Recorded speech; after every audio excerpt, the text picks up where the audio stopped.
葡萄牙當代藝術巨匠海倫娜·阿爾梅達亞洲首個大型回顧展於澳門藝術博物館正式揭幕。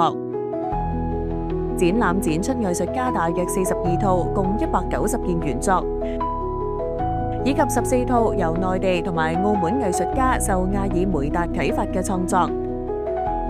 涵蓋早期畫作、攝影系列、手稿同埋錄像作品。在場單元按時間脈絡，系統性呈現其創作生涯，探索身體表演性同自我表指嘅獨特關聯。回響單元匯集內地同澳門6位藝術家嘅14套啟發創作，展現其至今仍然回盪不息嘅藝術力量。呢場藝術盛宴為中葡文化交流再添亮色，免費向市民開放，展期至4月26號。